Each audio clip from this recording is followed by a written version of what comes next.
she would have been frozen, Lottie thinks.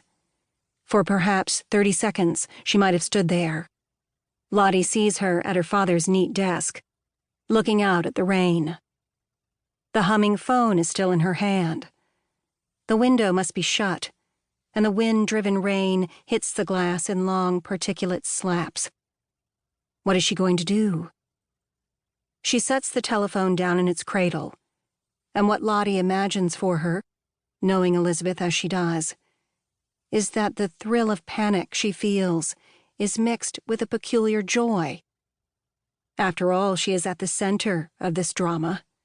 Her husband has arrived unexpectedly this afternoon to claim her, and now her lover is coming over to make his claim too. Lottie suspects she might allow herself to feel it too, for a few seconds anyway. Why wouldn't she? The excitement of the most important role. The pleasure in being loved too much by too many people. Of course, for Elizabeth, there's no doubt or hesitation about which claim to honor. With her husband, she has 3 children. A big house that looks out over a wooded pond. A life of mundane and compelling complications. With Cameron, she has had an affair. A reenactment of her youth. For half of this airless, hot Cambridge summer, a summer of record rainfalls on the East Coast, they've pretended to be 17 or 22 again, while Lottie has looked on, has been their witness, sometimes their excuse. She knows many of the details. Elizabeth has told her. They've sat in Cameron's car with rain drumming on the metal roof, the windows fogged, and talked, and touched each other yearningly. They've sneaked out of Elizabeth's house at dawn after making love all night. They've taken long walks in the dark, stopping often on the brick-humped sidewalks to kiss. They've waked each other in the middle of the night with phone calls, with pebbles thrown against a screen just to tell each other again, I love you. I love you. They're both middle-aged now, but they haven't been able to invent other words or more adult behavior.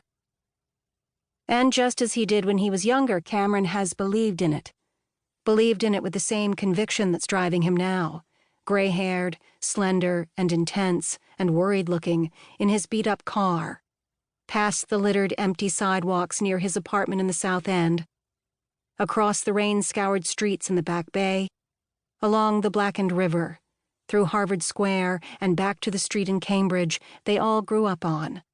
Lottie and Cameron on one side, Elizabeth on the other. The street Elizabeth has returned to this summer in flight from what seemed, until that afternoon, a ruined marriage. Now Elizabeth goes out of the study, flicking the light off behind her. Lottie imagines her standing for a moment in the carpeted part of the upstairs hall. Perhaps her children are playing below. Yes, Elizabeth can hear that her daughter, the youngest, is too wound up, excited by her father's sudden appearance, confused and delighted that they seem to be a family again, that he's going to take them all back to Minnesota. Elizabeth stands very still and listens to the girl's shrill voice calling to her father to come see, come see. Elizabeth's husband is talking, in the kitchen, it seems, with Elizabeth's mother. He calls out to his daughter that he'll come in a minute. Maybe he sounds a little irritated at being interrupted, and maybe in the slight constriction that this would give to his voice, Elizabeth hears the reality of her marriage announcing itself. She hears the possibility of dailiness, of a life with only smaller joys, smaller heartbreaks.